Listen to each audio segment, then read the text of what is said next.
Welcome to another episode of Sandy Killer Projects. Today we're going to show you how to change out the fuel filter on the Kioti CS 2410 tractor. This is a real quick, easy change out, but because I'm trying to show off the process, I'm going to actually jack up the tractor and pull off the rear wheel to make it easier to see. Normally when I do this, I don't pull the rear tire off. I actually do everything over the top of the tire. So for this video, we will be pulling off the tire. If it makes it easier for you to pull off the tire, you can also do that.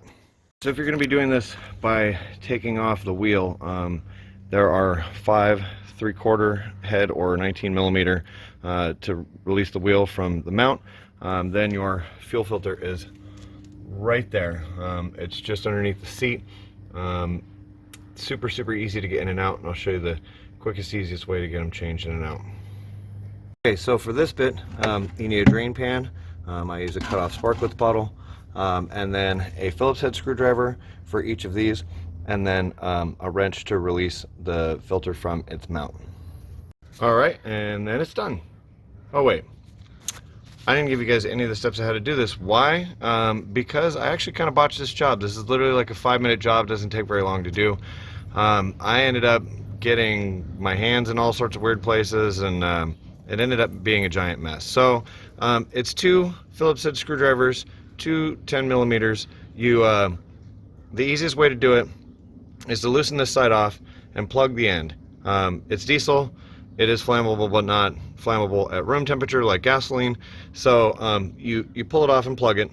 Then you loosen this guy off and pull this out so that it can drain.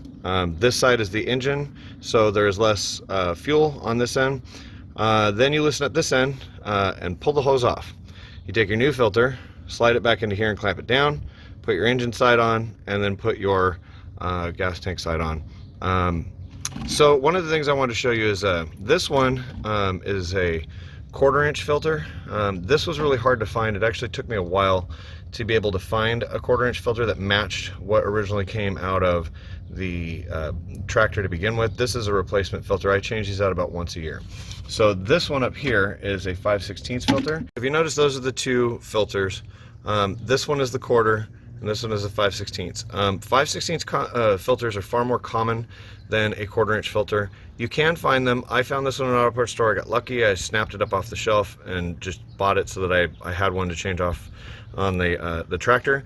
But the one in my left hand is far more common. I bought these on accident. I was trying to buy 1/4 inch filters, and I ended up getting 1/4 inch motorcycle filters. You need the automotive style that are about 4 inches in total length and about 3 inches for the size of the canister.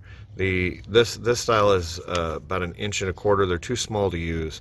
You need one like this that fits into the filter bracket, because that'll last you most of a season. I live in a pretty dirty area, dusty, dirty, so my filters get filled up pretty quickly, but you can buy these pretty cheaply in bulk.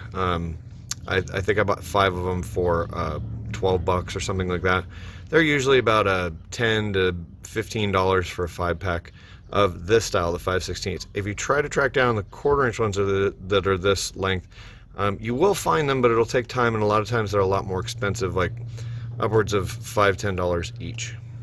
The other thing I do want to mention is the 5/16 will fit on these hoses. You just have to wiggle them on a little bit more than you would with a 1/4 inch. So now that this is done, we're going to put the tire back on, lower the jack, and fire it up to make sure the filter is flowing properly. So there it is with the tire back on and running. I said this video was meant to be a complete walkthrough, but as with any other project that you're working on, sometimes even 5-minute projects end up turning into big mess and end up going for much longer, more like a half an hour, an hour.